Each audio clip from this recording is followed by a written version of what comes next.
Greetings, welcome, and salutations, listeners of the Xbox Expansion Pass. Whether you're finding us over on patreon.com/Xbox Expansion Pass or over on YouTube later on, we thank you for joining us. This is the Xbox Wrap Up, our monthly show where patrons join us to talk about their gaming experiences as we wrap up the past month in gaming. I am joined, of course, by my co-host, the intrepid Captain Logan. Hello, sir. Ahoy. How are you today? How are you doing? Good. You're good? Yeah, things are Yeah. good? Yeah. Things are NDA. Things are Having NDA. Having a great NDA. NDA day. ND day? You made it weird. Think of what. I don't know now. It's like the ATM machine, you know? We'll go with a NDAY. I'm having a great NDAY. Okay, cool. I'll take that. Very nice. Good to have you, sir, as always. We are joined for the second month in a row by the man with the Xbox 360 camera, Rook, a.k.a. Butch4969. I'll say, what's my name? Rook. Did I say Brooke? You said Rook. You said Rook. Okay, so I saw Rick and I saw Butch, and I have a habit. This is true listening. I mess up your name every time for like the last. Yeah, I was Clint for a while. Yeah, you were Clint for a while. Oh man, Rick, how are you, dude? I'm good, Luke and Logan. How you guys doing? Good. Can't complain. Yep. Not the COD. Yeah, well, we all have our crosses to bear, I suppose. Yeah, there we go. And joining us this month for his first time is Adam, aka Red Beast. What's up, dude? Doing great. I appreciate, especially when doing the call outs, the special call out for Red Beast. The pronunciation is great. Like I said, my kids do listen in the car. And so when they hear that, oh, that's you, Dad. I'm like, yep. Mm-hmm. Yeah. So I appreciate you building up my ego with the announcement. Oh, dude, happy to do it. I love that they listen, by the way. I'm so sorry Logan swears. I would never, personally, not me. When did I swear? When do I ever swear? I beep. That time at the place with the thing. Maybe like one. So, I do appreciate the follow-up, like, okay, tell your kids sorry. So they know when earmuffs needs to be applied on the occasion for sure. Yep. There you go. Well, guys, it has been it's been a strange month, I think, because we had this like killer run of releases that took place in September and October, and then November brought Call of Duty. Alan Wake was the tail end of October, and we're kind of like slowing down, catching our breath. We're a week away from Game Awards when we record this. I feel like we're all kind of collectively like decompressing, and yet there's still like games coming out. Like SteamWorld Builds around the corner, and Game Pass is getting Avatars. Yeah, Avatar. That's next week as well. Yep. Yeah. It's absolutely wild. But yeah. So what's everyone been playing lately? What's Rick? I did it again. You did it again. It's because it says Rick / Butch on my screen. That's why. Rick, what have you been playing lately, man? Well, today I've been playing a lot of Alan Wake. I finished Spider-Man 2 and platinumed it earlier this week. So I was like, okay, I can finally put that one in my rearview mirror. Then, like I said, kind of dove back into Alan Wake a little bit. Played a little bit of Battlefield yesterday with He Who Shall Not Be Named, as he chose not to show up today. Mm-hmm. And at Starfield, a little bit of that. I mentioned in the Discord that I fixed an issue with my computer, so I've actually been able to play some stuff that I haven't been able to play. Probably diving back into Cyberpunk as well. But that's pretty much where I'm at right now. Nice. That's cool. How has the PC fix gone? Like, is it solidly done? Yeah, it's the weirdest thing ever. But when I watch my temperatures now, they never get too high, no matter what I'm playing. So, like, Battlefield was the one that really taxed it before on a loading screen, oddly enough, and it gets nowhere near what it used to. So, I'm in pretty good shape. Is that a thing? Do people watch their temperatures? Yeah. Oh, yeah. If your CPU gets too hot, your computer will shut off, and if it does it too much, it'll fry it. And that was the issue. Is my CPU was not getting enough cool air, and the temperatures were going really, really high. Gotcha. Want to keep it below 100 to 90 C most of the time. How do you guys watch that? See, I have no idea. So this is just a program you install. Yeah, there's like monitoring programs you can install. Adam, are you the same as me? Like, do you know what they're talking about, or are you like in my camp? So I worked with a guy that he told me for like 3 months, we got a small like spot bonus, and he for the next 3 months planned out every single component that was going into the PC. So I feel like similar here. I hear all the names, I hear all the descriptions, but I know none of the detail behind it. But I can completely respect what goes in there and all the monitoring, the space. I mean, that there was a PC builder game that came out right a couple years ago. Couple of them now. Yeah, and he loved just sitting around, just like playing with it, and just like, oh, I think I can design it better. I think my cooling system can run here, and so I live vicariously through that experience. But no, I'm not a PC player myself.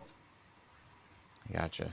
All right, Logan, do you monitor? I know you just finished kind of your new build. You're on your new PC. Oh yeah, no, I've been like keeping watch on all the levels. Like each game that I boot up, I'll get my task manager open and check the loads, and I'll check the like temperatures and make sure nothing's crazy. Because I mean, I built it, so if it overheats, it's my fault. I can't just like take it back to Best Buy and be like, "Help me, Geek Spot." So no, I've been watching the fans and making sure that stuff is running cool and that it's properly taken care of and stuff. And that way, you know, like what was it? I downloaded on Game Pass Far Cry 5 to jump into it so that I could get into the mental mindset of what Avatar's systems are going to feel like, because Ubisoft, it's all the same. So I was getting into that, and I noticed like it was pegging my GPU to max the whole time. And I was like, okay, I need to go in and like lower some of the settings and stuff so I don't kill this graphics card before stuff comes out, before I can get the next graphics card and stuff. So yeah, you got to pay attention to that stuff if you want to have it kind of last a long time. When you said you were playing Far Cry to prep for Avatar, you did the same thing with Fallout 76 and Starfield. Yep. That's kind of, I mean, with these companies, man, they make the same game, they make the same systems on their turnaround. So like if you're planning on jumping into Avatar, like the goal for me was just to jump into, I mean, Far Cry 6 is coming out on Game Pass next month. If you aren't buying Avatar, so you'll have something pretty fresh. But since Far Cry 5 is already out, and I have 6, I just haven't felt like jumping into it yet. That was just figured like, you know, now's a good time to get used to the inventory system, the map system, the quests, kind of see how they do it. Because I'm pretty certain that jumping into Avatar is probably going to be pretty similar. Adam or Rick, do either of you do something similar to what Logan does? Like prep for a game by playing a game similar? Go ahead. I kind of do to an extent. If something I'm really excited for is coming out, I'll a lot of times jump into, if it's like the new version of something, I'll play the previous game a little bit or something. Like Alan Wake, when 2 was about to come out, I definitely put some time into Remastered. I had finished it obviously 10 years ago, but you know, yeah, I definitely do that kind of thing. Like the Fallout 76 to Skyrim, or to Starfield rather, not so much, because those two in my mind weren't anything alike. But if they're in like the same series, a lot of times I will do something like that. Yeah. Gotcha. Adam? Yep. For me, I kind of like to go in a bit cold, because I almost feel like the developers are kind of, a lot of their just introductory, you know, levels are going to kind of get you warmed up to it. And for me, if I get too familiar with a particular inventory, it could only lead the frustration of like, oh, I'm so used to, you know, hitting this. So like on my Elite 2, I like to reprogram the bottom buttons to give like inventory. And if that doesn't work out right, I get like a little irritated. So I'm like, why am I creating friction for myself? So while I would love to have gone back into Alan Wake in preparation for Alan Wake 2, I'm like, you know what? Maybe I'll just catch a quick YouTube video, and you know, then I'll just kind of head in, you know, novice, and just kind of enjoy the ride a little bit. But that's how I kind of go. I don't prep the way Logan does by playing like a similar game, but I do have a tendency to get locked in on an IP or a franchise or a type of a game and just stay in there for like a month or 2 months. Like I got locked into Sonic. Before that, I got locked into things like Darksiders. Right now, I'm in Call of Duty. I just did all the veteran campaigns for all 3 Modern Warfares in the modern era, and like I get locked in on something, so I'll do that. But I don't necessarily like play the same genre type game. So, you know, a little bit different there. Who else is playing Alan Wake? Because Rick said he's been playing Alan Wake, and I infer that to mean You're not done. Adam, you're also playing No, it? I got a long way to go, actually. Yeah, I'm playing through right now, and I would guess I'm probably around 80%. I don't want to kind of hear where everyone is, playing it so far. I don't want to get ahead of the group, but I guess I'm around 80-90% the way through. Yeah, you're a lot further than me then, actually. I love Alan Wake and am so excited to play Alan Wake 2. This was my most anticipated game for a good window of the year. It's such a serious game, or rather, I should say, an intense game, that life just was like, I'm not going to play an intense game like that right now. I want something a little more surface level, I guess, for lack of not very cerebral, which Logan and I talk about a lot, actually, like cerebral games where you think a lot versus just point, shoot, point, click, that kind of thing. But I'm curious for you guys, because you have played a good amount of Alan Wake, has it lived up to your expectations? Because I think a lot of people put a lot of pressure on this one, and I don't hear a lot about it on socials. Rick? You mind if I go first on this one since you're further than me? Oh, absolutely. Okay, so actually, it was something I was planning to say today. I'd been talking to Clint about it, and I was really back and forth on it for a while. At first, I was just like, this is really cool. This is awesome. Then I was like, okay, I'm not a big fan of how Alan's game plays, because without going into too much details, his game is weird and really different. Whereas Saga's is much more like the standard Alan Wake, right, from Alan Wake 1, right? But I was like, man, the pacing on this is really strange. I don't know why they changed all this. It did do some things I don't care for, but the last 2 days, it finally did click, and I'm like, okay, now it's starting to kind of get some traction, and I really do like it. I see what they're doing. It's very weird. If you look in the Discord today, I was talking to Clint and saying, like, hey, this one, it's called the music chapter or something like that, is really awesome and funny. I assume you know what I'm talking about. It does take a little bit to get going, but it's got its hooks in me now. I actually kind of like what it's doing. It's really slow to start, and you do have to play it knowing it really is not very much like the original game. It's really quite different, which I did not expect. I knew they said it was a survival horror game. I did not expect the lengths to which it is a survival horror game, and not just a thriller themed action game like the first one was, if that makes any sense. No, that makes perfect sense. To be honest, I am really enjoying it, and I'm, it's really got its hooks in me to really pull me across the line for sure. But for my first experience, I fired it up. I was excited. I was like, all right, kids are in bed. I'm going to sit down. Lights are off. I'm ready to enjoy this one. And I was almost kind of lulled to sleep in the first 45 minutes because I just minus the first 10 minutes, obviously. That intro sequence certainly had me going. But man, it takes a little bit to get going. But I think if you kind of read through it, kind of looking around, I think that's what they want you to do. I think it's very much all about world building, atmosphere. And I think if you played the first one, you're kind of expecting to be thrown into the deep end of all right, I got my flashlight out, I've got my gun, I'm ready to start taking out the baddies, if you remember anything from the first one. And this one, they're like, not quite yet. We're going to set up a little bit of the storyline. We're going to introduce you to, the headspace and the different atmospheres, and they really ease you in. And then the first thing, you start walking around going, I can't get through this lock. Oh, okay. Looks like I need a key here. I can't get in. What does this mean? I'm like, oh, okay. I'm going to be coming back to this world again. And as it keeps growing, I feel like, oh, okay. I see what they're getting at, because they really did change up a lot from the first game. And then you get used to how Saga plays, and then you go over to Alan, and it's like, okay, remember what you were doing over here? Now relearn this whole inventory, the weapons, the number of, the bullets you have in the clip. This is going to play completely differently. And I think trying to drop those expectations and just really kind of okay, let's just see where it kind of leads you. But as it starts to really pick up some momentum, it's really got me. Luke, if you want to jump in, I'll come back as some other details I had.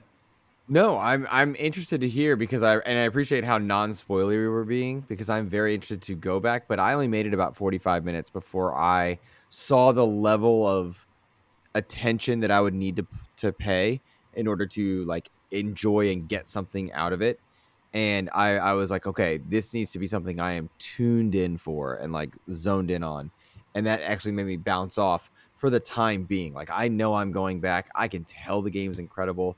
I checked it out on Series S first and then X, and both look fantastic. Um, so like I was impressed, but I just knew that I'd need to like zone out everything around me and just focus to really think through some of the problems and the things they're showing me. But I did get a vibe like this is an NCIS case. Like I got that vibe from Saga, and I was like, all right, cool. Details, pay attention, that kind of thing. Yeah, I kind of like that about. Oh, sorry. No. I kind of like that about her game. I like how it really does specifically play into the FBI agent aspect. Like it's not just window dressing. Like obviously you're still playing through a fairly linear game in terms of story progression, but it does feel like you're piecing things together. I don't know, Luke, have you gotten to where you open the menu that I'm referring to or no? Yes. Okay, Yeah, okay. I thought it was pretty early, but I couldn't remember. Yeah, I liked how it did that. How it actually makes you feel like you're piecing things together to try and solve what's going on, and then as you go, every little thing that you pick up, all the collectibles and stuff like that, they all in certain ways tie into that. Like you go back and even like the lunch boxes that you find and stuff like that, they'll be uh there'll be something you add to that, and I like that. Now, like I said, Alan's game is completely different. None of that's in it. It's I'm not going to say anything, but his work's completely different from how hers does. Mm-hmm. So yeah, and I really liked the internal dialogue that the characters have with themselves, and I just wish that in the very beginning she had made a comment to herself of, I'm going to need to remember this if I come back here. Something to like tip off the player that you're going to come back, because while I'm not necessarily someone who needs to get 100% of all the collectibles, if I remember in the first Alan Wake, it's a pretty linear game. So I spent all this time with Saga, like every bush and tree branch, because of course you're going to find these like little boxes that you can open, and you're like, okay, that means these things are going to be scattered everywhere. I mean, I probably spent the first couple of hours before I got out of like actually progress the story a bit, where I was like, all right, I guess if I'm just going to miss some stuff, I'm going to miss it, because I don't want to like bog this down to an absolute stop.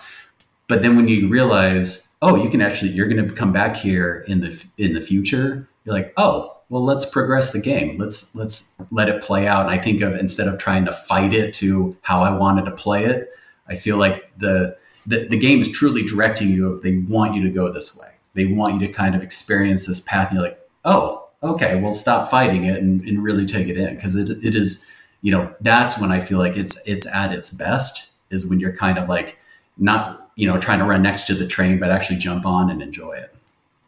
And to piggyback off of that, I would also say certain like mechanical aspects of the game are specifically designed for what you just said. The way that like if you find a lunchbox, which is your like item drops or whatever, it's randomized, but it specifically gives you items based on what the game believes at that time you may be, say, short on and need for upcoming.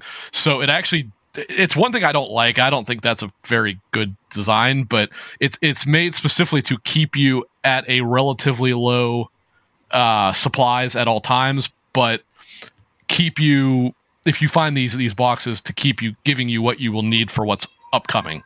And it judges like, okay, you're too low on flashlight batteries, well, you're going to have 5 guys ahead of you, so you're going to need, so here's a couple packs of batteries, here's some handgun ammo, whatever. So if you, early in the game, before you have much in the way of weaponry or whatever, if you too overexplore, which I did as well, you're actually probably hurting yourself in the long run, because you're better off progressing further to have less supplies or more weapons, and then you have a better option of getting more ammo and stuff like that. So yeah, it definitely plays in exactly what you said, Adam. Yeah, and the one thing too is I remember when people discovered in Resident Evil 4, like if you die a number of times, the game will get a little bit easier, or if you play well, it gets a little bit harder. I feel like you can kind of see here the game wants you to feel like your resources are scarce and hard to come by. So there's a couple of sequences where I'm like, I couldn't hit the side of a barn with my shooting. And so I was down to like 1 or 2 bullets, and you find a box. Oh, when you know it has like 19 bullets in there. But we're usually getting like 2 at a time. Yeah. And then sometimes I'm like, oh, I'm a crack shot, and I take a guy out in like 2 or 3 headshots. I'm like, oh, okay, I got this. And I go to pick up, and I get 2 bullets. So I feel like the game wants to keep you kind of in that sweet spot and not leave you high and dry, but not give you too much where you just feel like, oh, all right, this is just a breeze. So I feel like that they're trying to do some balancing in there. So that reminds me of I want to say it was the director system in the original Left 4 Dead, and then the system that Dead Space uses as well, where like it gives you a new experience, but also adjusts to your needs as a player. Does that sound familiar? Yeah, the thing in Dead Space, I think, was specifically modeled after what Adam said about Resident Evil 4. I mean, Dead Space was heavily influenced by Resident Evil 4. And I think it's the same deal. They're like, okay, you're clearly using a lot of plasma cutter ammo, and you only have 20 shots left. Here, we'll make sure the next few enemies drop some plasma cutter ammo. Or you're doing a really good job avoiding enemies. All right, we're not giving you anything. We're just going to give you some credits for the next few guys that you kill and stuff like that. I think it's generally the same general concept. Yeah, that's crazy. I think it's neat to me that they can do that, and they are trying to find that sweet spot. And like I think of all the patents that different companies use to try and like maximize the amount of player engagement, whether it's financial, whether it's time based, or whether it's certain types of weapons. And I remember like when I used to hear about companies using heat maps to look at multiplayer back in the early Unreal days, to now where they're patenting systems of AI to maximize player attention. It all kind of ties together with that same concept, So I don't know. Something that was like just on my mind. In short, though, it sounds like you guys are pleased and happy with Alan Wake 2.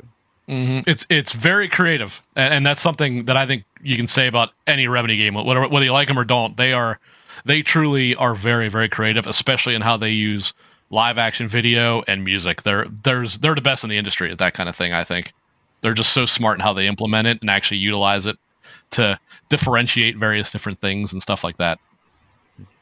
Adam, and just the way they overlay just the visuals and the sound. I feel like you can tell when the music kicks up, you're in there, and then when it kind of like slows down, it kind of gives you those audio cues that, okay, where you're at, where the danger is, and they have enough to kind of. Although some of the jump scares that they insert, I feel like, all right, this is a little unnecessary. I get it. Everything's tense. You don't need to force me to change my pants unnecessarily, like when they throw out a scare. So Logan, I know you love the scary games, and this one has a few cues and moments in there to really get your blood pumping. You're like, really, right now? That's what you need to do. Yeah, see, they just can't leave well enough alone. Like, tell me a good story. I don't need to like worry about how old I am and if I have good bladder control to be able to make it through your game. Logan, we talked Alan Wake 2 because Rick and Adam had played it. What have you been playing this month? For me, it's mostly been, I would say, Call of Duty and Sea of Thieves. But I've also been jumping into World of Warcraft, which isn't. I mean, it's first party, but it's not exactly on Xbox, so it's a little hard to talk about that. But well, now that it's first party, I think it's the best game ever made. Second best to Call of Duty, which is also first party. Yeah, there's just no way around that. I mean, I've been saying that since 2004, but it's nice to be acknowledged 20 years later. Is Warcraft on a resurgence? Ever since the Dragonflight expansion, they've really come out and spoken to the community about a lot of the issues that I think a lot of the community members had with the game that was kind of prolific and not very cognizant of some of the falls, like the design flaws that they've had in the past expansions. So imagine like your least favorite thing about Halo Infinite, and then them coming out and saying like, "Hey, we hear you. We understand what you're saying. From now on, we're going to make sure that that doesn't happen again." And that's kind of what Warcraft has been doing this last expansion. Is they've been releasing content every 8 weeks. They've been addressing community concerns and building stuff up around it, so that people that have had major issues with this content are now being serviced the way that we used to back when we had like stronger expansions. So it's nice to actually see like when the devs are catering the content to the people who are actually playing the game, as opposed to what we feel like is being mandated by higher ups, which has just always been like a big pain point for us. It's like, you guys are making these systems, but these systems are not tested. They're not good. You're just making them because you think they're cool instead of what we actually want to play. It's funny because like the way you're speaking feels like the opposite of what I hear the Destiny community saying lately. Because I know they just had a big expansion delay, and it feels like they're not listened to. But all my evidence is anecdotal. Like, I don't know that. Does anybody here play Destiny apart from Logan? No. So Logan, does that stuff echo true? It does. Yeah. I mean, right now, I would say that it's very, very poignant that Bungie has been making decisions and choices and stuff, and nothing feels like nothing feels like in the service of the community. Especially given that they're talking about like a record low in profits and stuff, and they're laying people off. It's like, yeah, but that's because you guys are literally reskinning the content that you have for the last 3 years as these new seasons, and all of the really good cosmetics, all of the effort that's being put into that is stuff that's going into like the real money store. And it's like, okay, well, you guys are charging us for the expansion. You guys are charging us for the seasons. You're charging us for the dungeon keys to be able to get some of the exotics. You're locking so much behind different ways of monetization, and then you're asking for like $15-20 skins, and the stuff that we're getting in the actual game is just not as compelling or interesting, and the content itself is so kind of the same gameplay loop, which is that is kind of a games as a service. But when you're told to go do the same gameplay loop season after season for 2-3 years, you start to get a little sick of it. Like, yeah, I get it. I have to go do this event, and then after I get done with that event, I have to go talk to this person, and then the person wants me to go back and do this other event, and then you just rinse and repeat that for 8 weeks, or I guess it'd be what is it, 3 months. And at that point you're like, I don't know if I want to do another season of this. So it's definitely been something that has been like weighing on the community for Destiny, and I really feel for the diehards out there that are making their content around it or have like big communities and stuff, because they need to freshen things up the way I think Halo Infinite has. It's so funny to hear you talk about Destiny that way, because what I've been enjoying this past month has been Call of Duty, because I wanted that like surface level, just point shoot, simple, go here, do this experience, and Diablo Season 2, which are both Activision games. And Activision got a lot of flack and has gotten deserved flack over years at various points for their live service, for the way they've launched games, what's included, what's not, review scores. And I feel like both those games have got me. And then next to it, you're talking about Destiny, who celebrated, like, we're overjoyed when they left Microsoft. We're overjoyed when they left Activision and are now part of Sony. And it just strikes me as very cyclical how the industry ebbs and flows. And, as the peak of Xbox 360, PlayStation 3 wasn't so hot. And then PlayStation 4 was up high and Xbox was down low. In this generation, PlayStation doing very well, like extremely well, but Xbox by no means is doing poorly. And we're seeing the narrative on some of these companies start to change.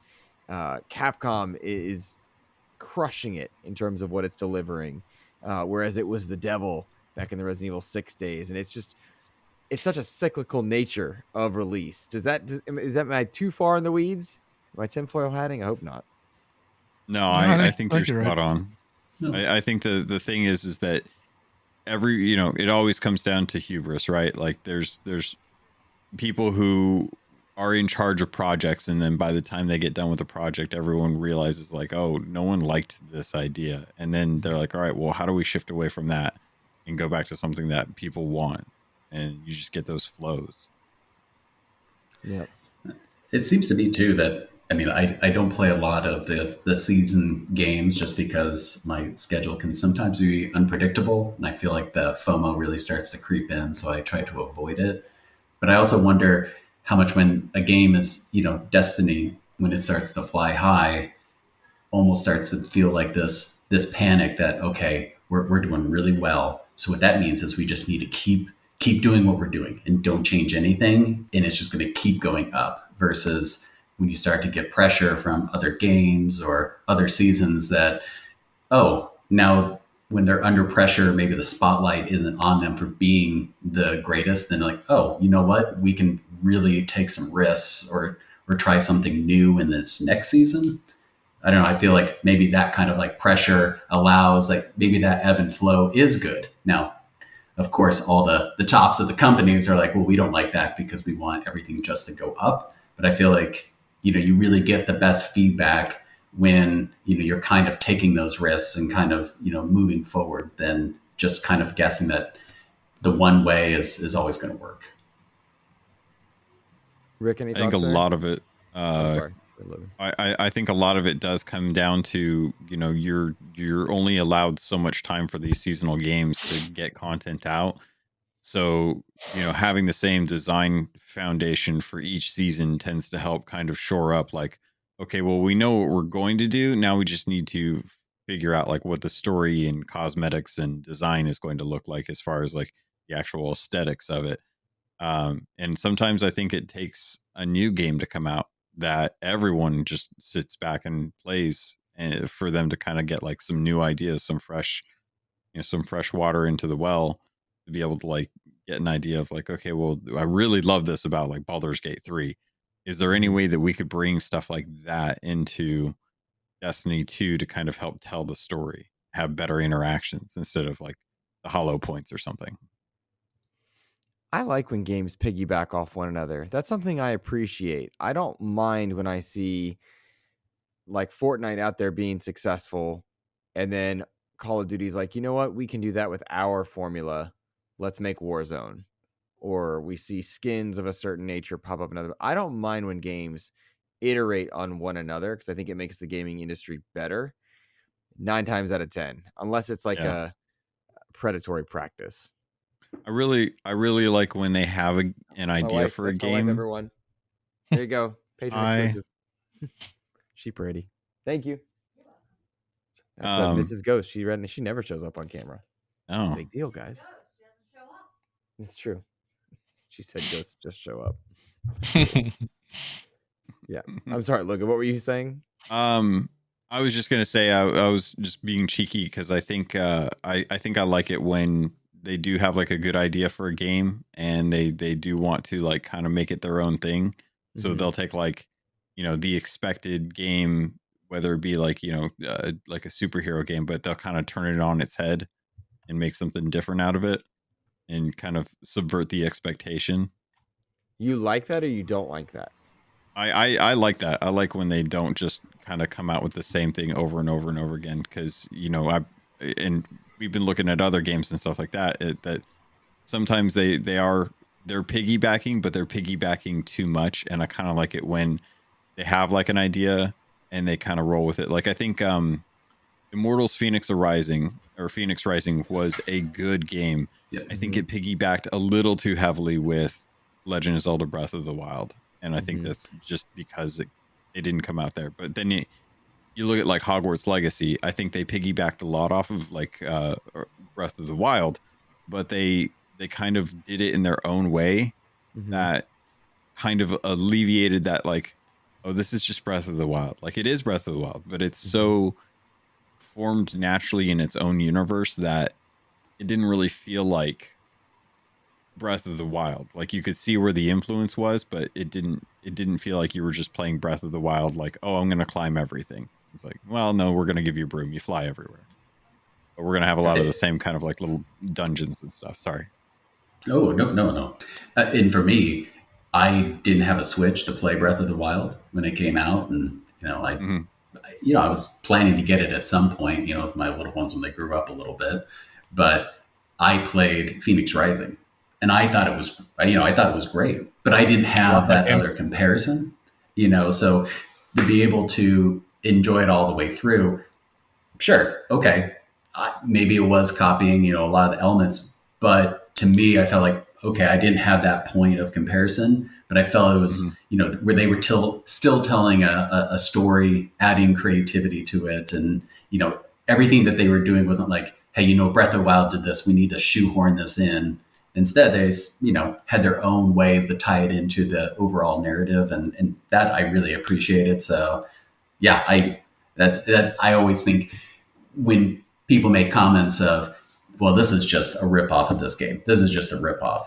Well, that's assuming that everyone had the opportunity to play that game before. And there's always new people coming into games that don't have that ability. Like they want to play what's new. They don't have maybe the ability, like, I'm going to go play Breath of the Wild. Should they? Sure. But maybe this is their first game that they get into here. And, their parents pick it up because, oh, Phoenix Rising, that has some really, this looks kind of childlike, but it has some, really good elements and built off of the foundation that came before it. And now, okay, you've looped in a new gamer that then can go back and be like, oh, okay, I appreciate these, these other games that I can see where that foundation came from.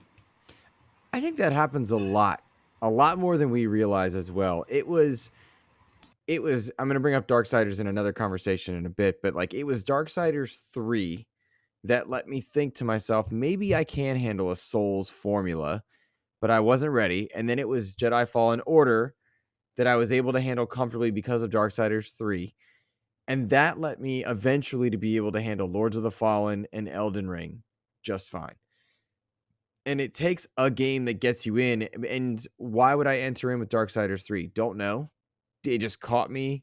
I was there. Here we go. And I think a lot of people enter into new genres or franchises almost unexpectedly because of things like Game Pass and PS Plus, Epic Games Store. They just get hands-on with the game and then they're in. And I think that kind of goes to your point of it gets you in. Like, should you play Breath of the Wild? Yes. But maybe Phoenix Rising is a more updated version or vice versa to some, Well, and something else is pretty much most major games nowadays, they implement something from so many genres nowadays. I mean, look at just sports games.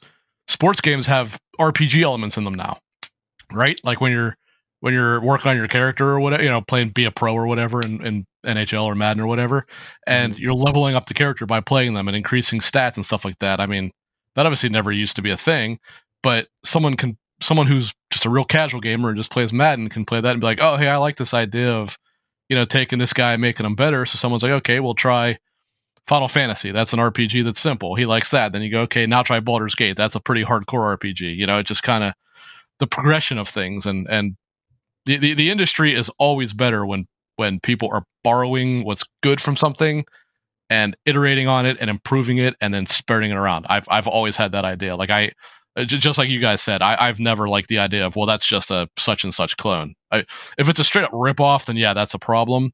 But if it's taking something that something did well and saying, hey, I see how I can take this mechanic, fit it into my world, my game, whatever, but put my own personal spin on it, and then that just goes around and around and around, then eventually we end up with just a better product when all is said and done. So I've never had a problem with doing that. We played, I know Logan and I both played the Crew Motorfest recently, and that is Forza Horizon. There's some things it does better and some things it doesn't do as well, but it didn't bother me in this particular case. I wasn't bothered by it. Logan, did you feel similar or did you want it to be more different? It's yes and no. I mean, like, to kind of speak to what Adam's point was, I didn't mind it because I knew that there was going to be a market served from it because it's a third party. But yeah, I mean, I kind of like some of the things that Crew Motorfest does that Forza Horizon doesn't dip its toe into? And does that mean that what it does on top, or what it does from Forza Horizon is as good or polished as I think what Turn 10 and Playground Studios do with their racing sims? Not as much, but at the same time, you know, you're realizing like this is a dedicated team that's working on this, but they're also going to have other aspects of the game that are not just driving. So you'll have to take that with a grain of salt. But you know, having a PlayStation only and not being into the heavy sim that, you know, Gran Turismo 7 is, having something like Crew the Cruise the Motorfest kind of gives you that opportunity to enjoy the Forza Horizon game without having to actually like buy an Xbox, you know. So it's there's pros and cons to it, but I tend to like it when studios kind of build their own idea of what they want a game to be, in the vein of like, you know, Immortals Phoenix Rising using Breath of the Wild's template, but Hogwarts kind of taking that template and fitting it better into their realm. That makes sense. And I think I do like, especially from critics, when they bring up those points to say this borrows from here, this element we can see, you know, comes in here, because, you know, for those who, you know, follow his games as closely as we do, you know, we want to know that information. But I think where it can be a bit detrimental to the industry, or just, you know, kind of like welcoming to new players, when you say, you know, someone says, well, you know, skip this one, you've already done this before. You're like, well, maybe that's a little too far. I think you need to be encouraging and say, hey, if you're picking this up and you've done this, you don't expect there to be just all fresh, you know, new things to do. But if you're new to it, yep, they do this better. Or, you know what, if you get into this and you're frustrated, here's something that may do it a little bit better in this way. You know, I feel like there can be still takeaways in a positive way, and not just dismissing it immediately. I agree, and I think third party does a great job of being that for some places, and so, you know, Motorfest is what's on my mind, but that serves a PlayStation audience with the Forza Horizon formula, and I think it allows you, to your point of not letting you, like, let me back up. You can get more from that genre or from those style games because you have more options within it. Does that make sense?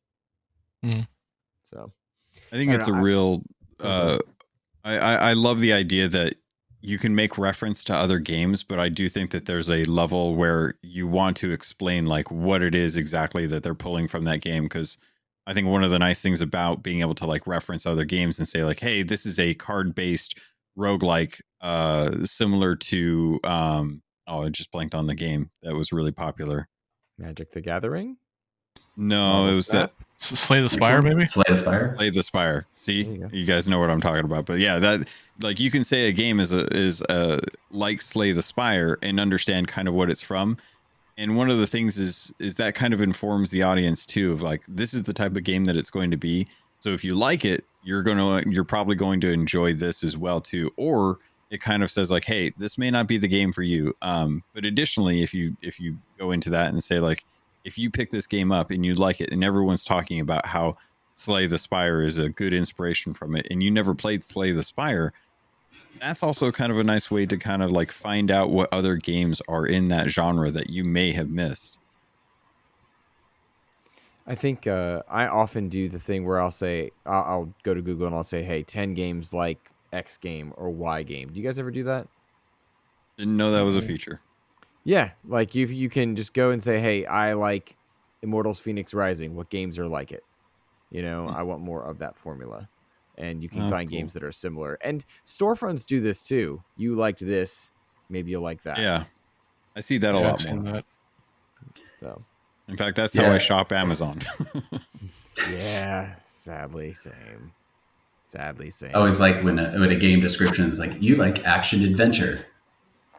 What is that? You know, I feel like that's a nice catch-all for everything, unless you're like point and click. You know, I think now they're getting a little bit better in some of the descriptions that you see. They hear like a Souls-like or Metroidvania. You kind of can get those like quick keywords that kind of push you in a direction, like the card-based one that you mentioned. I think that is, a little. It's getting more helpful when you have those kind of the better description to go with it, for sure. Yeah. I think there's a concern to be had definitely from a reviewer's perspective to lean too heavily on references like that, the assumed kind of background knowledge when you're trying to like review a game. Like you can say like, oh well, this is a Slay the Spire Metroidvania with Zelda-like elements, and or Breath of the Wild-like elements, and it's like, okay, well, can you actually describe the game, or can you just reference other games? I saw a video recently that was spotlighting some of the new games that are coming out, and several of the new ones are fighters that feature Ukulele, the character Ukulele. He's like a guest fighter really? in some of these, and worth Googling. But it was described as inspired by Marvel vs. Capcom, inspired by Power Stone, and it's unabashedly referencing these other games to define themselves, and I'm okay with that to a point. Because I think we all tend to do it until it becomes overused. Phrases like "it's the Dark Souls of," or "it reminds me of a Metroidvania." It's like, okay, they've become a genre in some cases. In other cases, it's just you're using it because it's become almost a memed reference. You feel like you almost test like the marketing test group. Someone sitting there in marketing sessions of like, okay, we've got these buzzwords. Let's run it by this group to see if this works versus true authentic description. When Logan and I were, I'm sorry, go ahead. I was just wondering if you guys had like one on your list, one of those describers, those descriptors. You guys have one that's like a pet peeve for you? Dark Souls. You said Dark Souls, and that became so badly overused as a description. I remember somebody, I don't remember who it was, when what's the name of the side scroller that looked like an old 30s cartoon? Like what the Cuphead. Thank you, Cuphead. Well, Cuphead was coming out. Someone was like, "Yeah, it's like Dark Souls. It's hard." I'm like, that game is nothing like Dark Souls. There's nothing about that game that is in any way, shape, or form anything like Dark Souls. So that's such a bad comparison. But yeah, no, that Logan, that one drives me crazy when people say it, and it's not specifically about a Souls genre game. Like that's the only time that should be used ever. Adam, how about you? Sometimes with like an action RPG, what exactly that means for the RPG elements. Is this truly like a hack and slash that you're just upgrading your weapons, or is it more like you're moving around, but really, it's more role playing, and I don't feel like that tells me a whole lot. I feel like, is this combat focused, or is this, I feel like there's some keywords that are missing. So for me, I feel like hearing that doesn't get me much further into what exactly the game is. Yeah, that's a good point for sure. Full agreement with Adam. I was going to say the same thing. An action with RPG elements. What does that mean now? That is like God of War has RPG elements now, and because you're upgrading and you're crafting on a surface level, but its upgrading and crafting compares very little to other games where that's the sole focus of. I think the same thing happens with descriptors like it's a roguelike. And I, to this day, don't know if roguelite and roguelike are the same thing. I'm told they're not, but I don't. They're slightly different. Yeah, they're slightly different. So subtle that my peon brain doesn't recognize it. There aren't many roguelikes made anymore. Most of them are roguelite. Light with a T? Yeah, yes. Yeah. But roguelikes are very, very, very rare nowadays. Yeah. And it's mostly just because people don't want to invest time and then completely lose it. Like hardcore games like Diablo and World of Warcraft have this like hardcore element where if you die, you're dead. That's it. Like there's nothing there's no afterthoughts if you lose your character. That is about as close to current day roguelites that we've seen. Most progression in rogue games carries over from playthrough to playthrough, so there's at least a little bit of like power progression built in it, and that's what the light usually covers as far as like rogues. Yep, Gotcha. yep, that's correct. I know that to borrow a PlayStation game here, but Returnal. I remember everyone saying that Returnal, unless you could get past that first boss, and it's a challenging game from the beginning, that unless you can progress to that first boss, you could be stuck there just repeating over and over. And it's not till you get past the boss do you find a way to a little bit easier, just quickly get to the next world and jump. And so we're like, all right, I'm done with these roguelike games. It's like, well, this one particular, but thankfully now they have a little bit more that you can keep more of your progression. Because people don't want to grind, or I know for me, I can't. If my average game time on a night can be maybe an hour and a half, then if I spent 50 minutes and it's all down the drain, I don't know how long I'm going to stay on that before I'm like, all right, I want to feel progress. I don't want to feel frustration as like turn off for the night. I didn't jump on to play to get frustrated. I came on to challenge myself because I like it, but I also feel like, oh, I enjoyed it at the end of the day. I find myself in a similar battle when it comes to time and progression. When I play live service games, like I want to finish my battle pass, or like right now I'm in Diablo Season 2, and I started late because I just wasn't there. I was not where I was. Well, I'm a level 50. My buddy Kev's at level 100. He's unemployed, so I'm gonna blame him for that. But like, wow. I want to get there. No, man got laid off. His pain is my joy. So that's a deep cut. He doesn't know that inside joke. But the kicker is I've got X amount of time to get my character to a certain spot. So I jumped in on a double XP, or rather plus 35% XP bonus time, made incredible progress, was having a blast. Now it's slowed down to normal. I've got until January 1 or whatnot to get where I want to go. Will I make it in time while still getting to enjoy Call of Duty Season 1, seasonal events in COD, Fortnite, and Sea of Thieves, because I love seasonal events of stuff, plus play Avatar, plus play Alan Wake if I'm ready. Like, that time to progression grind is difficult, and a roguelite, which one of the ones that where you permanently lose it? Light carries slight progression. Yeah. Gotcha. Yeah, the idea of just losing any progression is a little scary sometimes. And maybe that's just gamers are soft now, because back in my day, if you turned the system off, it was done. Maybe that's it. Well, that's I think one of the main issues that I hear most frequently from players who are barely getting into Sea of Thieves is, they'll go and they'll spend an hour or 2 hours to try and work on these missions. Someone will roll up on them while they're on an island, sink them, take all their treasure, and they have nothing to show for it.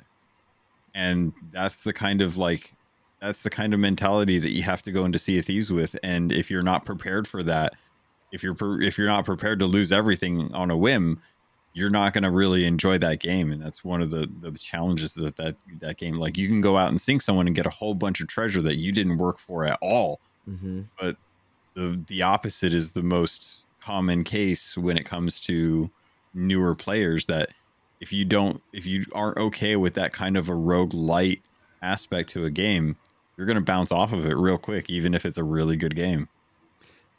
I think Sea of Thieves has done some things to mitigate that in terms of its renown system and its plunder pass. Like, you get rewards for doing certain things, whether you can turn in or not. But yeah, and that's a core principle of that game. And, we're saying all this, and then there are games like, I want to say it's Rust or Green Hell or whatnot, where it's so ultra survival based that you're meant to possibly lose everything in this extremely volatile environment. Like Escape from Tarkov, is that similar? Where like it's extreme, like one bullet if you reload, you lose all the bullets that are in that clip, kind of thing. We not to that extent, but we play COD Zombies, and if you don't exfil and you're using all contraband stuff, like, that's it, man. You got to go back and get all that equipment. Yeah, in terms of Tarkov, I've played it briefly. It's very good, but there's the learning curve is straight up and down on it. like there is no remorse for new players. But yeah, like you said, it's very hardcore. One, maybe two bullets, you're dead. And it's kind of weird how it works. You have two characters. You have like your character, and then you have I can't remember what they call him, but it's like a generic character, right? Your character is the one that you like are buying your weapons and gear and stuff like that for, and that's the one you care about. That's the one that you don't want to die, because when you're in, when you die, everything you carried in with you is gone, right? You also die in real life too. Yes, yeah, well, for Nintendo some people, lawyers I'm talk sure it about feels no that way. But then your like generic character, you don't set their loadout or anything like that. But the point is, you can take them in, and whatever you're able to take out with them, I think you can transfer to your character. Don't quote me on that, but nonetheless, I've never even successfully exfiltrated, so it really is that hard. But yeah, like that is I guess it's sort of the same idea. It does have certainly elements borrowed from roguelites, in that you can carry things over, but you also can lose things. But yeah. Yeah, I felt like the game that, to me, I felt was just right in what I was like wanting to put up with. And I think I felt like did a really great job on balancing it was like the Division 2. You know, you can jump in with your friends, you can play through the story and progress, you can do your build out, but then you can go into the dark zone.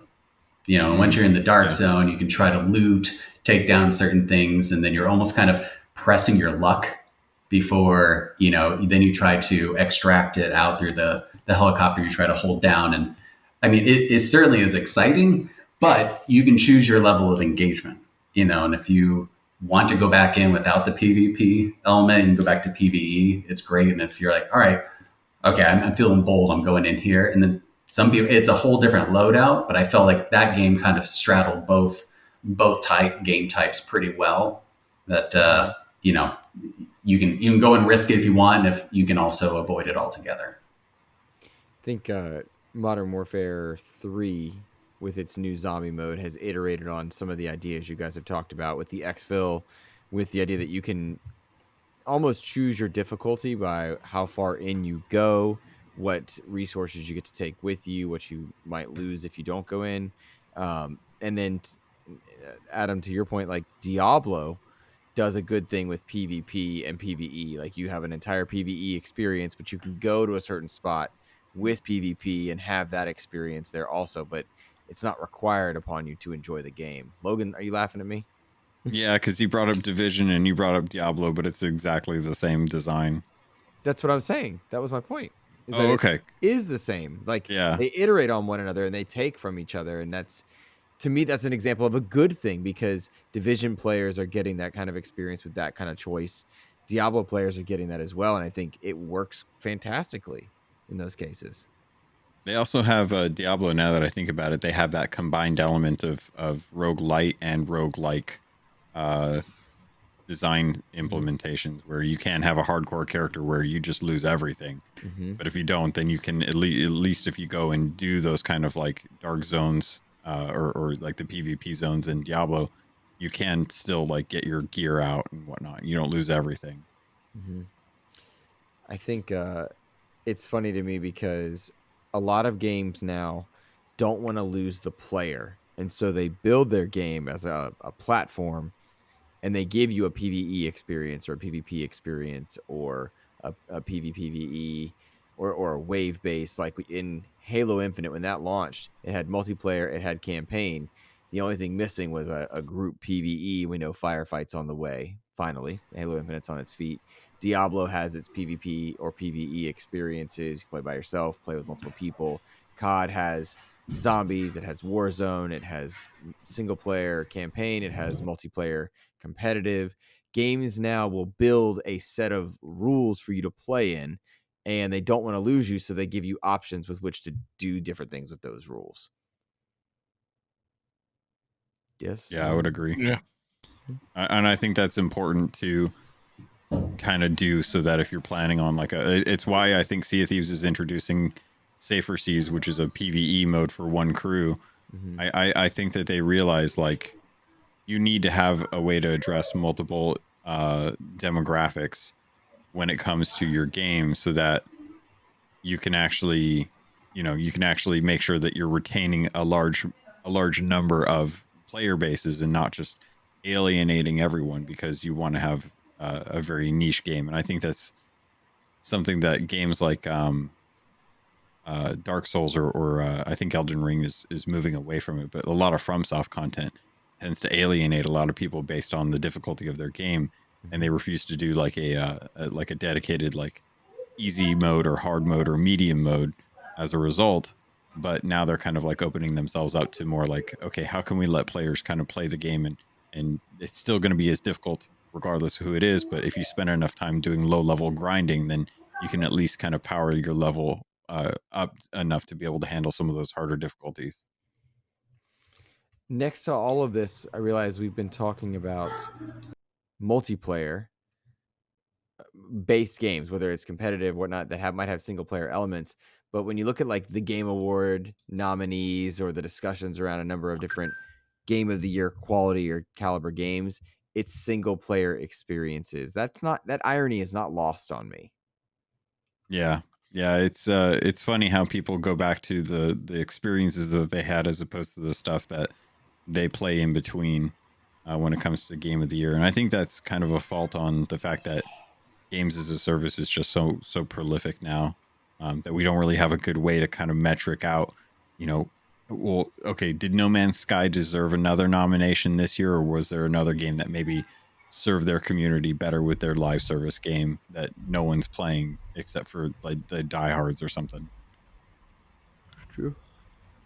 Yeah, and I think also it's interesting, when you look at the Game Awards, trying to celebrate new direction, new games, new experiences, and iterations of it. There's a lot of sequels that are nominated, and I think it's different because those aren't always the best selling games. They're the most that drive conversation, something that's unique. I mean, when you look at the top games, it's NBA, Madden, Call of Duty, and they're can be straightforward because they're kind of iterations, and FIFA as well. But it's interesting, like what really drives the conversation online. I'm sure there's plenty of Reddit forums that are devoted to different sports strategies, but I do think that it is great through the the single player games that can also drive a lot of conversations, because it almost requires you, like in Alan Wake, there's a lot of water cooler moments that you can talk about. Didn't want to spoil anything here, but you have something that comes out of it. It's hard a little bit in a Madden of like, oh man, this is an intense game. Well, sure. I mean, we've all watched sports games and have a moment that we remember, but it's kind of in the a regular theme of a game. So I don't know if maybe that's why a lot of single player experiences that I'm primarily drawn towards, because I enjoy those the most. Just trying conversations that way. Yeah, I'm the same way. Are your sorry, kids Luke. playing Mario Kart, Adam? I'm sorry. Your kids, are they playing Mario Kart right now? Because they are. Yes, they are. They are big fans. I'm sorry. I was gonna go tell them to hush down. It's cool. No, this is great. I'm just getting a kick out. Are they playing video games right now for real? There's one. We found one. Speak of the devil. Well, they're also celebrating because it's the holiday season. Somebody's dressed up like the Grinch. So that's my youngest guy. Awesome. Very cool. So, Logan, remind me we have to shout him out in our next episode, because we got a peek of the Grinch. So there we go there. I got distracted, and so I'm sure I cut off Rick a moment ago. Did you want to comment on the single player approach? I was just saying, yeah, I'm way more single player focused myself. I mean, like I said, I've played some Battlefield and some Rocket League here and there, but I'm probably 98% single player myself. So yeah, like you said about it being like all the nominations for the Game Awards, like that seems to be how the most traditional gaming community is. Obviously, younger people tend to be way more into like the Fortnites and stuff like that now. But it seems like the ones that grew up on the NES, Genesis, even old computers and stuff like that, like most of us seem to veer more towards the single player stuff. I mean, it's just kind of what we got used to, It's true. It's true. I see a lot of the Game of the Years that are on the games that are on my Game of the Year shortlist, and that'll be a next month wrap up where we really dive into it. But at the moment, it's a lot of single player experiences, and it's a lot of sequels. Like I loved Resident Evil 4. I love Spider-Man 2. I enjoy kind of going back to the well on some of these games. And then similarly, I know Starfield's controversial. To me, that's a game of the year contender, but I understand why it's not on a list. And I think those are good debates to have. But I think sometimes people get lost in the weeds having the debate versus enjoying the games. Mm-hmm. Do you guys ever notice that? Find the fun. Find the fun. Exactly. Yeah, no, I completely agree. I feel like what is the game of the year at the end of the day really needs to be for the person. I feel like I feel like what it really does is kind of, it's like looking at the best motion picture, movie, trying to draw parallels that, yeah, while usually the ones that wins are very artistic and interesting, they're not always like the best one, but I think it's almost a way to kind of highlight where the industry has moved, and that view it less as like top of the hill versus like, okay, here's where games can be and what can be achieved, and that all the games within those categories represent, a particular spot on top of that mountain, to highlight. And, I don't know if anyone that loses feels like, oh man, all the rest of the games are terrible. This is the only one that deserved to be on there. Heck, many people were thinking there'd be more nominations because of how many games came out this year that were that good. And so I still think that, it's a great way to, still highlight where the industry is going, and just all the great games out there to enjoy. It's also worth noting, I think, that in a lot of cases, defining a category is very interesting to watch the debates that come with it. What's an indie game? What's an action RPG? What's an adventure RPG? What's an action adventure game? What's an ongoing game? What's an ongoing game, right? Cyberpunk in there versus some of the others. And I do think that is important that we define it. But I think also, how do I put it? Too much emphasis is put on what's not there versus celebrating some of the stuff that is. And I understand both of those discussions and debates, but I think we lose it in the weeds. And I also, here's a question for you that might be particularly volatile. We've seen people calling for the Game Awards to take political stances on like Middle Eastern developers needing to spotlight what's going on in the Middle East. We've seen people say you need to advocate for crunch and what studios had to put efforts into their games well after hours. And a lot of times with the spotlight, people want the award shows themselves to take a stand. And I wonder, do you think that's Jeff Keighley's role to do, or IGN's role to do, to take a stand with their platform? Or is it the winners who say a speech to do that? It's a weird question. I personally am strongly against the idea. I don't think that's the place of the Game Awards, or really even IGN whatsoever. If an individual writer for IGN or whoever wants to say so on their like personal Twitter, I mean, that's perfectly within their rights, but I don't believe that. I don't even think it's good business for IGN writers to take stands in whatever conflict is going on or whatever political debate is the thing going on at the moment. I mean, look at, I'm not trying to necessarily, okay, I won't say, but there are certainly a handful of gaming, if you want to call them that, sites that tend to use their site as more of a personal political blog than an actual gaming news site. I think we all know the few I'm referring to. And the reality is you can see what that's done to them. I mean, they've lost traffic like crazy over the last, 5-10 years. And the more they do it, the more the traffic is lost. And the more the traffic is lost, the more they double down and do it. And it just keeps going and going and going. So it's just, to me, it's just proving that it's not, even if it's something, if it's a political stance that a viewer or listener agrees with, that's not why they go to these sites. They go to these sites to get gaming news, gaming whatever, and they don't want to hear what your opinion is on the news of the day in the political world. That's my stance on it. Interesting. Logan, any thoughts there? I think it's a mixed bag. I think you're going to run into situations where you could easily say like, okay, well, this is going to be a smart thing to do to address kind of one of like the known things, one of the main issues that's going on in society. You know, if there's riots in the street and you're having an award show, it's going to feel kind of awkward not to address that because, you know, people are rioting in the street and your choice is to have an award show. So I think some addressal at the beginning of awards is fine. I think that there's obviously like a time limit based on awards and stuff, and people can show their appreciation however they want. If their studio is directly impacted by a war that's going on right now, and that was the struggle that they went through when in the process of making that game, I don't have a problem with them showcasing like how that is something to be done. I think a lot of it kind of comes down to how much do you want to bring the conversation to that, and what impact are you looking to get as a result of your discussion of it. If it drives to action, someone like advocating for a certain thing, great.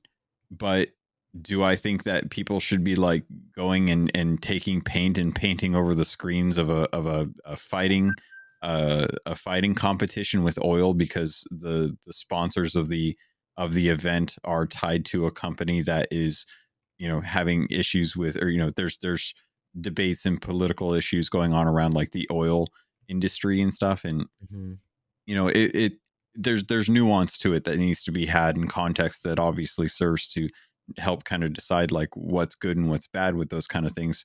I don't think a blanket like no it shouldn't be here kind of approach is always going to serve both sides of the you know the group, and not to go against you, Rick, on this, but no, actually I agree with what you've said so far, actually, Logan. It's just one of those, like, it really there's a lot of gray matter in there that needs to be taken into account with those kind of things, and I think, you know, not being too heavy-handed one way or the other is the best approach. I think I want to note before, I'm sorry, Adam, give me 1 second. It's very difficult to ask that question and then try to articulate an answer because it's such a layered, complicated response in what's the responsibility of a video game community. I interviewed the Sherlock Holmes team at the beginning of the year. We know Stalker 2 is coming out soon. They are making a game while their country is under attack from Russia in what at least the majority of the political arena and where we live in the United States, they're very anti-Russia's war at this point. Sometimes it feels cut and dry. Other times it feels far more muddied. It depends on, I suppose, how educated you are and what you're being informed by. But where's the onus? Do you celebrate Stalker but not talk about atrocities in the Middle East when you have developers that are from there? And it's such a layered response because, to Rick's point, is your audience there for that? And then to Logan's point, people involved are directly connected to those things, and who they are and what they've done with their games is a result of those experiences.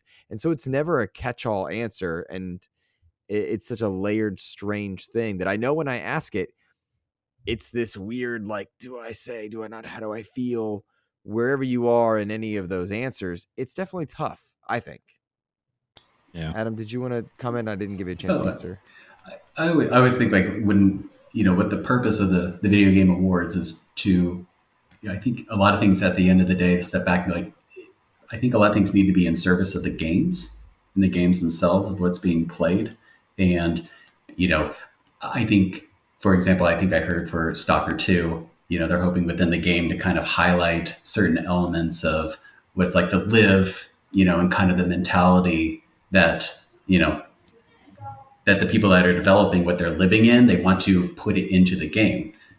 I think that's great, as long as, like, you know, that it's still at the end of the day the game that's being played. You know, it's not like if they stop in the middle of the game to give a 30-minute speech about their, you know, the war and their view on it, and then go back to playing the game.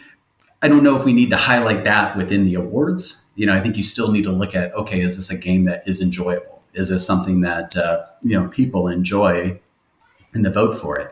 I also think that, you know, we're kind of unique where video games is played by so many, and there's so many different platforms that are available, that if you wish to highlight something, if a game really wants to focus on LGBTQ, you know, items, if that's maybe a focus when they develop the game. There's communities out there that can speak to that and highlight those. But if for those that are more in sports, they can stick, kind of to that area as well. And I think like the video game awards needs to always keep that focus of, hey, we're here to celebrate, game awards and the development and keeping everything in light of that and not, kind of avoiding the sideshows that can be the focus that takes away from why we're all here.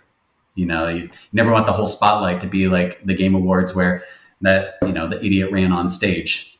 I'm sure Keeley was like pissed the rest of the night that of all the stuff that went on that night, that became a focus. And I think he wants to, I think he would want to avoid anything that would serve as a distraction and not, a focus on the games at the end of the day. Right. Yeah, I can agree with actually both what both Logan and Adam said there. I took a little bit of a hardline approach on it, I admit. I was looking more at the like website side of it, where I think it has really gotten out of hand. I really do. I think they have gotten completely out of control.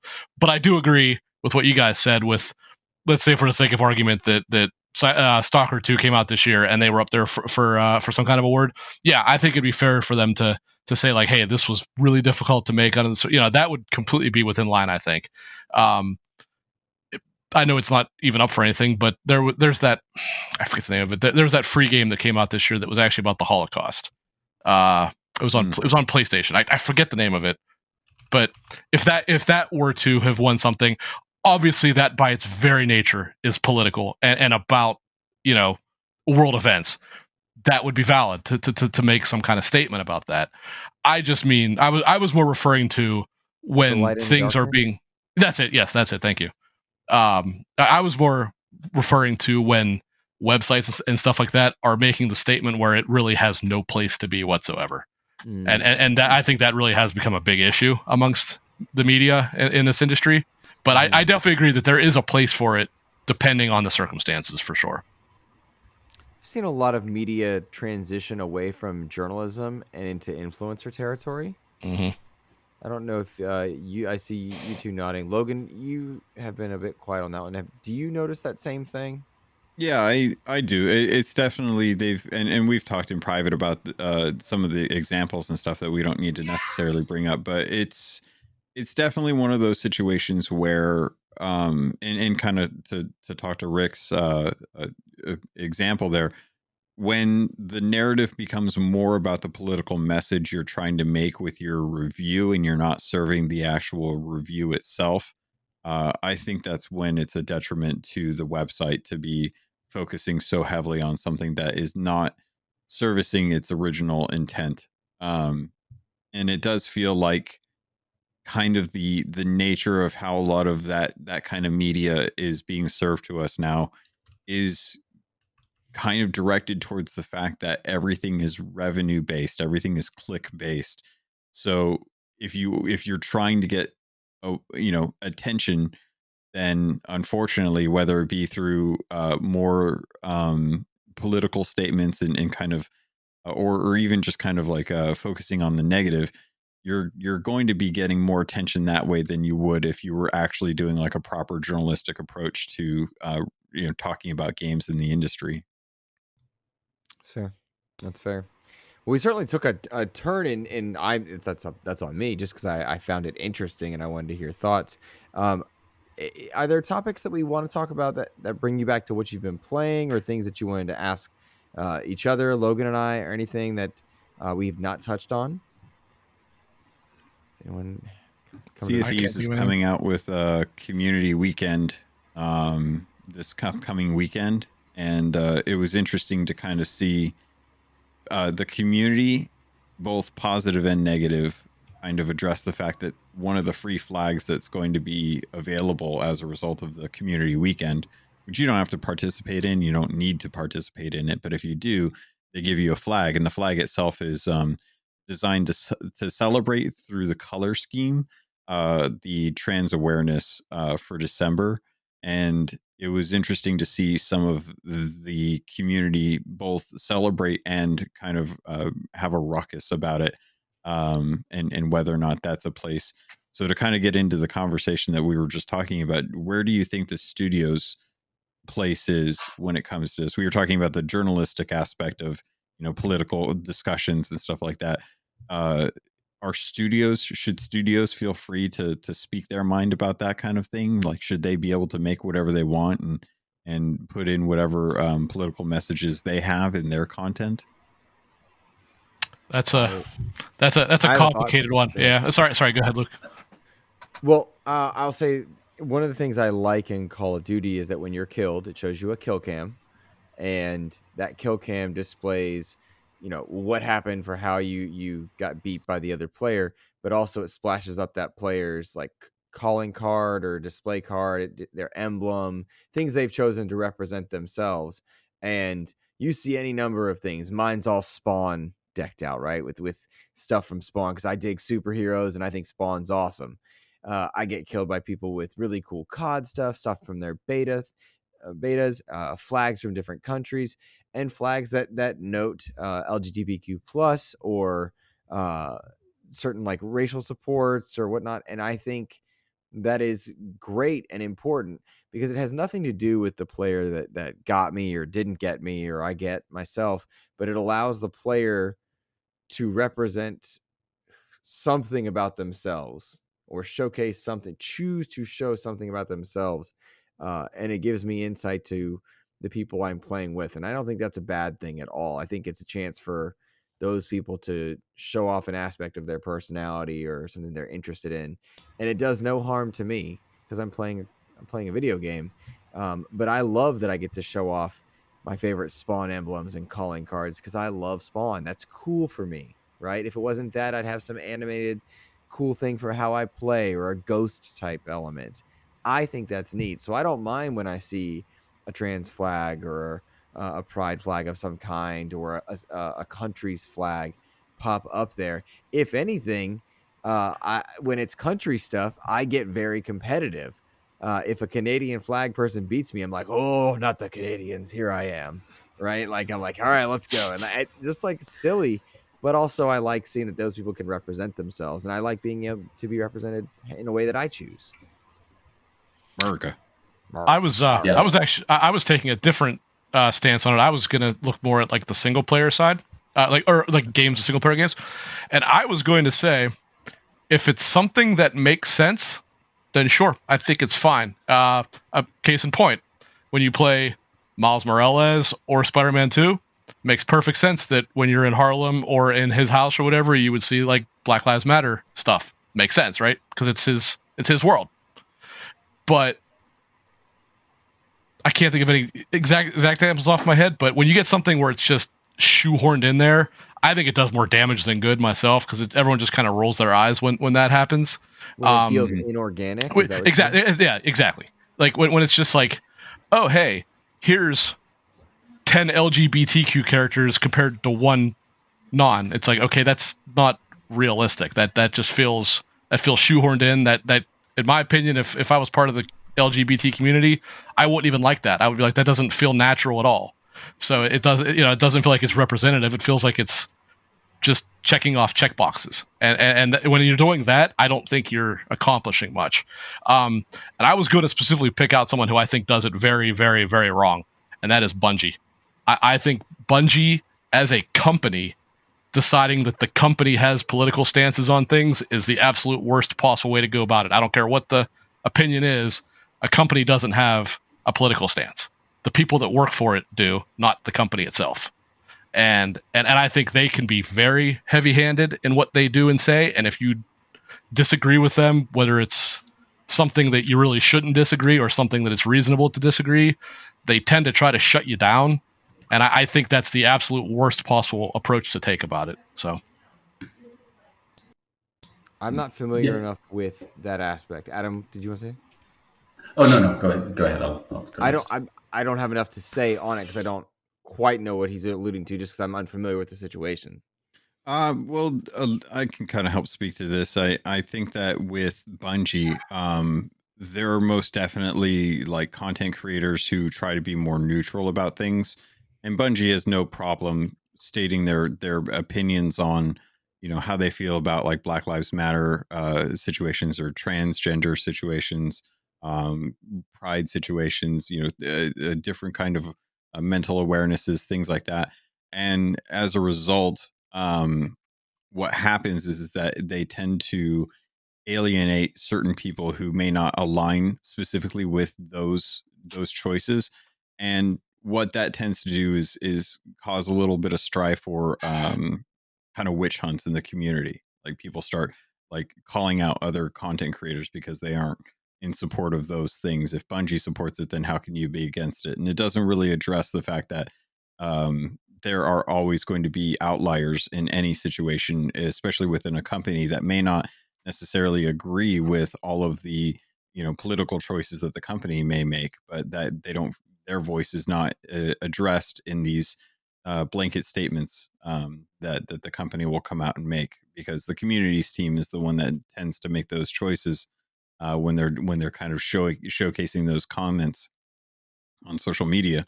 And we don't know necessarily like what the decision behind that was to make. Like they could have gone and not said anything, and Exactly. it would have served their company just fine. Exactly. But sometimes they will go out of their way to say something, and it may be the right thing to say. But is that the company's choice? Should the company be making that kind of addressal on these topics, or should the company kind of focus on just making games? And I think that's, again, that kind of goes back to the idea of like, it's a very tough kind of loaded question to ask, because it calls into question, well, what are your moral compasses? Like, Yeah, and my preference is generally when developers show but don't tell. I think the yep. one example I enjoyed was for Last of Us 2. I think when you think of the game, I feel like the way that they incorporated certain elements of like the relationship between Ellie and Dina, they didn't.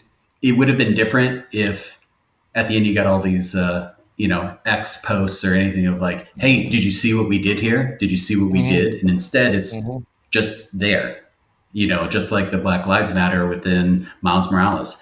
It's just it's an element in there, and if you really want to harp on it, it's fine, but they move on. They have a whole story to tell. And like I said, I know, Luke, maybe your feelings on it, whether you enjoyed it or didn't, I feel like that those certain elements from a political standpoint, they kind of show it, incorporate it to a story that, to me at least felt natural there, or like having a character like Liv in the predicament she was in as she tried to escape.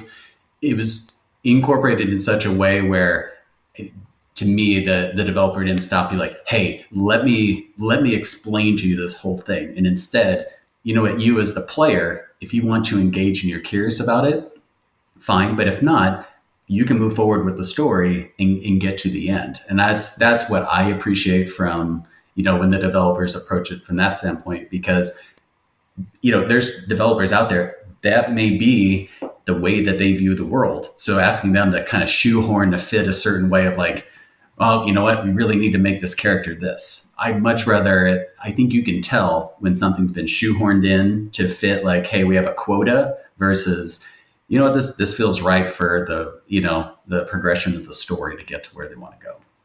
I'm actually glad you mentioned Last of Us 2, Adam, because it's actually one that I was thinking of. I just didn't say it. But yeah, you're right. No. I did not think that the gay relationship between Ellie and Dina felt unnatural or forced at all. It felt like a totally natural way that they did it. It felt like a real relationship in that world, obviously.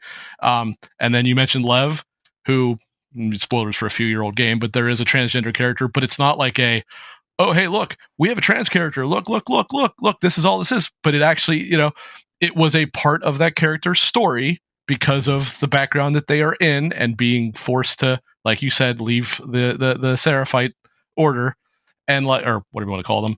And like, it's mentioned, you see it, and it's like, okay, this makes sense. It doesn't just harp on it. It doesn't shove it in your face. It just happens. It feels natural. It feels realistic. It feels like how it should be done.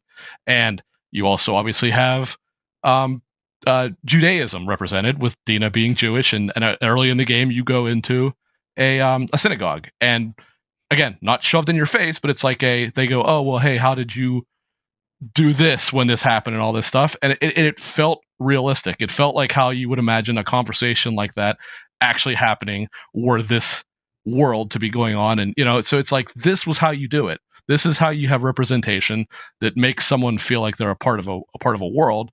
Is you have them, and you have it feel natural. You have it feel realistic. You don't just flaunt it with a banner across your screen and say, "Hey, look, here it is."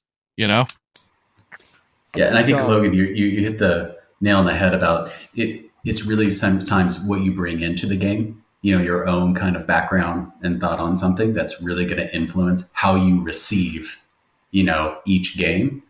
And I don't mind being challenged, no matter what it may be, to, okay, what am I thinking? It's going to be interesting what Call of Duty does if they go to, I think, didn't they say it was going to be the Persian Gulf for the next war? What if it turns out that they really have a negative view on maybe America's role in it?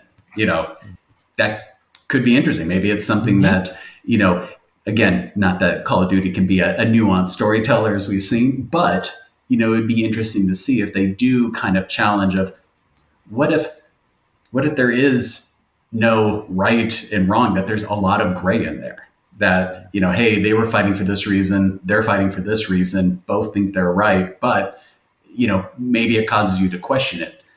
Well, you'll have some people that just throw their hands up and walk away, but I feel like if you're the type of person that can be challenged to think about something, see it from the other side, for me, I kind of welcome that, even if I disagree, to say, okay, you can present it in a way and leave it to the person to interpret what they, want to take away from it, or maybe opened to a new way of thinking about it to, carry on with their life and maybe see things in a different light. I'm gonna go back like 6 minutes or so on this one. I didn't like The Last of Us. It wasn't the representation characters that had anything to do it. Just in case any listeners knew or catches it, I don't like the story because it's sad, not because of anything related to representation. That's just a point I want to make to any listener that happens to catch us for the first time. But I think it's important in games that are meant to be catch-all characters. We have a character creator, or exist in a world, the vastness of space, in Starfield or in Baldur's Gate or in so many other places, where the player themselves, the person holding the controller, can feel represented in a game. I think that's hugely important. And then the message that a game chooses to send is up to that of the writers and the actors portraying it. I think those are two fundamentally different things that exist. And if a game chooses to have a political message, or a message about equality or inequality, or equity and inequity, which are two different things, that is the onus of the writer and the actors portraying it. And if a character, the player themselves, is meant to be represented, I think it's an important aspect as well. I don't ever want someone to feel alienated. That's just not my nature. I want to be inclusive. I do have a tendency to love everyone, even when I don't understand certain aspects of their political mindsets or their emotional mindsets or anything else. I don't think we're meant to, as human beings, to understand everyone, but I don't think there's any harm in being good to and loving other people, no matter what. Absolutely.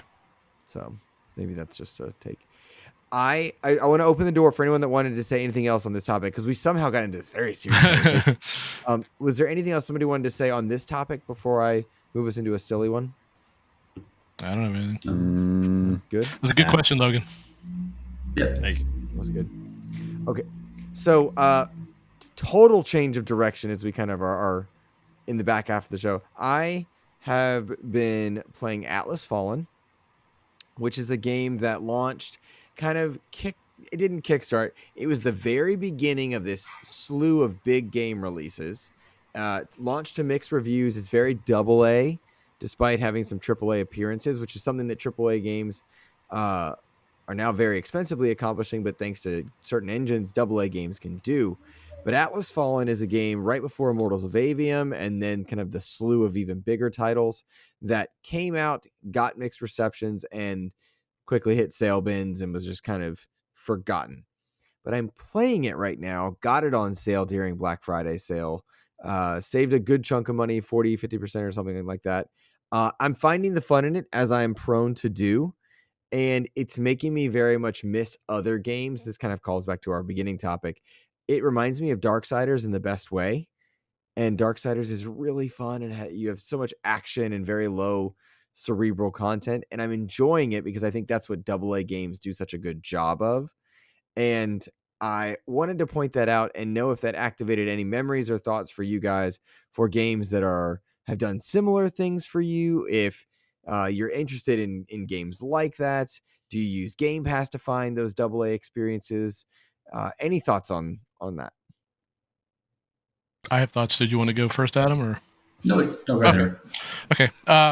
Well, after we had our discussion, because I told you I really did not care for Atlas Fallen. I tried it again, and I'm warming up on it a little bit. I still won't say I like it because it has some definite issues that I'm not a big fan. But I have always liked what you want to call the AA space. The biggest crime against humanity in gaming is that the AA space has essentially gone away, and that's bad. That really is bad for the industry. But while it's not AA, I actually found some enjoyment in Forspoken.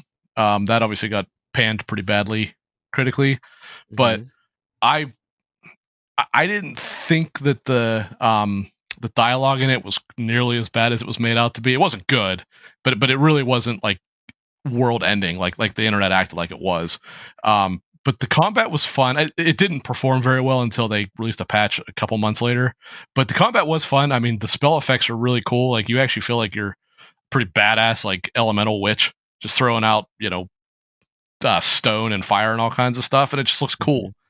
You mentioned Immortals of Avium. I mean, you've seen me in the Discord since August. I've been hyping that game. I'm like, hey, I'm one of 10 people that played it when it came out, and I can vouch for it. And it is way better now, actually, since that Echo Collector or whatever they called it update. Collector, yes. That really did fix quite a bit of things. It performs significantly better than what it used to, for sure. Unfortunately, off the top of my head, I can't think of anything else. But I do play a lot of AA games. I had some not so good ones as well. Like, what was that one? Wanted Dead or whatever. I tried that. That game was terrible, unfortunately. I wanted to like it. That game was awful. You're one side or the other. I feel like that game. You either. Yeah. I wanted so much to like it because I think Team Ninja made it, or at least Koei Tecmo did, one or the other. But it's just not good. But yeah, no, same thing, man. I'm really into the AA space when they come out. You got to obviously accept that there's some issues that it'll have that AAA doesn't usually have, but by and large, I do actually really, really like that space. I think like Godfall is a good example. Yeah, like things like Godfall, Solstice, Solstice. Thank you. Atlas yes, Fallen. Solstice. The AA's are unique. Adam? Oh no, yeah, Solstice was one that I had I picked up and played through, and I enjoyed that. It certainly had a few parts where the difficulty curve was a little much, and maybe a little more QA would have helped. But yeah, I enjoyed that. The other ones that I played this year that I feel, especially through Game Pass and through the interviews we did, was Planet Alana. I enjoyed. That was a unique experience. Just playing through that, and interesting. Just idea and kind of world building, and carry it through, and not too complex, and really just wanted you to kind of like enjoy it all the way. And the other one that I feel was, right, I could understand why they probably had no marketing budget, was the Bramble Mountain King. I'm not sure if anyone played. I thought that was great. I thought, it didn't always work. And one of the achievements is to play through without dying, which is absolutely insane considering a bit of the jank that's in that game. The game is always trying to beat you down, but just the risk they took and kind of the creativity. That's the part that I really enjoyed, and I found that through, and they launched that on when they put it on Game Pass as well. That was another one that I enjoyed. And then Logan, I think the double big surprise Okay. for me this year was Liza P. You know, Yes. I think they Yes. definitely kicked off strong on the marketing, and then everyone was like a little wishy-washy after like the demo. But you know, I downloaded and jumped right into that, and yeah, I was just pleasantly surprised. And I felt like, okay, they kind of knew where they were taking influence from, but they had a really cool story to tell. And I thought the way they interwove all the characters to it, and especially if you play to the very end, you know, where they have ideas of going, I'm like, oh, great. You know, I hope they continue to kind of swing for the fences and where they go. And that's what I like in that double A space of, you know, taking something that's known, but taking risks with it. You know, they don't have to play it safe. That's kind of their area. They're not trying to play to, you know, all the stockholders, you know, that want something there. They can really swing for it. So that's what I have really enjoyed. And, you know, you can really find those within Game Pass that's coming out. Remnant 2 is another one that I forgot about. Yes. Game of the year for me, Remnant 2. Sorry, go ahead. That game is excellent. Logan? Yeah, Immortals of Avium honestly is the one that I think is just one of those games that it does exactly what it set out to do. It did it really well. I think the patch really helped out with it, and I hope that I don't know if it will. It would be kind of a shame just knowing that, you know, I would assume they get a bag of money from Xbox if it did come to Game Pass, but I think that would be one that a lot of folks, if they were to give something a chance, I would really hope that they would give that a chance. That was something that I loved this year. I think. Yeah, I would hate to see that they go the way of like Callisto Protocol. Like I just played that about a month ago, and I mean, you could just see where they were really trying that world building. Again, that means a lot. The way they create the atmosphere and kind of that, you know, just the emotion they convey on the, you know, on the face of the characters, and I thought they did so well. And you can see where also their budget came into play. Where okay, Too you only have a much certain in number tech. of Mm-hmm. yeah, too much tech and not enough in like the number of character variety. But man, I felt like they were going places. So I agree. I hope that you know, that doesn't you know, I hope certain ones get more opportunities to make another keep building on it. I think with Callisto, the fact that the head of the studio left the studio did kind of hurt its reputation in my mind of like what that game series or what that franchise could be. To leave it so swiftly after launch just didn't feel like it was. It felt like it was kind of like there was a bitter attitude at that point towards it, that it didn't do well enough for them. Yeah, and Luke, I thought that was a great interview that you had, and I really hope Immortals of Avium really does get the second legs and second view to go back to it, because I think you know, there's a lot there, you know, and I've only played through the very beginning of it, but I liked what I had. It's just, you know, unique, like I said, really kind of swinging for it. He has a great history of developing games that, yeah, you can see the influence and also kind of swinging of something kind of new to bring people in and try something different.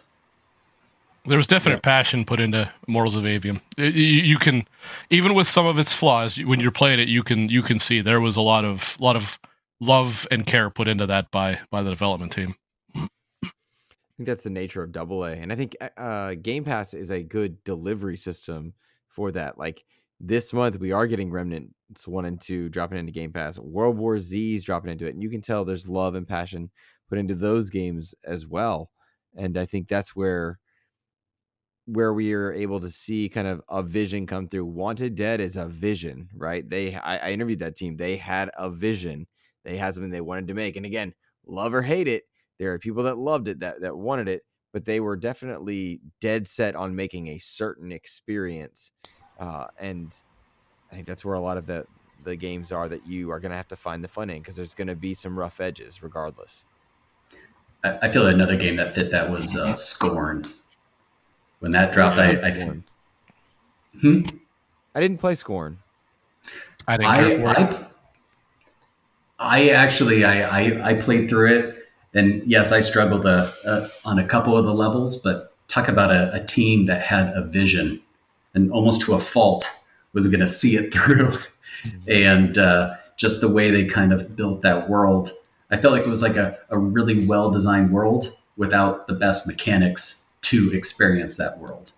And I almost even felt a little bit like that with Atomic Heart, where I really love the aesthetic, the ideas of where the world could be. But man, did I just not enjoy the gameplay. I like, other than hoovering up all of your stuff out of the drawers, everything, that should be carried over to every game. But one of those, I just kind of like that swing for the fence, that weird aesthetic. Well, I'll piggyback on what he was saying, actually. And I also those liked creativity Atomic. Well, in those titles Atomic Heart, I that you can think, find was on a. Game Pass. Oh, there we go. He's back. Oh, there's Adam. You left us for a bit. Yeah. Nope, and he's gone again. We're gonna hope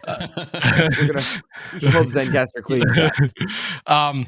Yeah, I was gonna say I kind of liked Atomic Heart, but it definitely did have its issues. I think they would have been better off. I don't know if you guys played that at all. I think they would have been better off leaving out the open world aspect. I think that was where their biggest fault was, because mechanically the game was sound. Aesthetically, it was great. Story seemed interesting, although the main character was awful. But yeah. But like the idea was really cool. Like the whole Russian, super advanced like robotic future thing. Like it's really cool. And it looked awesome. Like the design was really neat. And then just it got in its own way. Like it just got too ambitious for, I think, what they were actually capable of doing. So I actually thought that was a pretty good pull by him, because I kind of agree with that. Do you guys there was a game, oh my gosh, I'm blanking on it. It's Shadow Warrior. Do you guys know what I'm talking about? Shadow Warrior is that first shooter, yeah. Again, another borderline indie double AAA, somewhere in there. It's been around forever too, because that was that was the original one was back in the Duke Nukem 3D engine, whatever that was called. Big time. Oh man, that's fun. It was fun. I think it was called Old. Oh god, it certainly is. What's this engine? It's old. Mm-hmm. And yet there's still games coming out on it. That Ion Fury game came out not too long ago, and that was made on that engine. Oh, that game's fun. Ion Fury, yeah, that game's fun. I'll add that to my list of holiday games next to Alan Wake and so many others. That's that new boomer shooter craze that's kind of happening now, where like everyone wants these like retro shooters, because they're starting to, like, there is value in a shooter being a simple. You'd be hard pressed to find too many games that are still as fun as Doom, like the old Doom. The new ones are great too, but like the old Doom, it's so simple, and yet it holds up now, 22 years later, like it came out yesterday. So that's what they're starting to realize. And there was that Warhammer bolt gun or whatever it was, that one too. Like it's starting to become a thing. I dig it, because it makes me feel like people that, well, Logan actually makes this point a lot. People make the games they enjoy playing. Mm-hmm.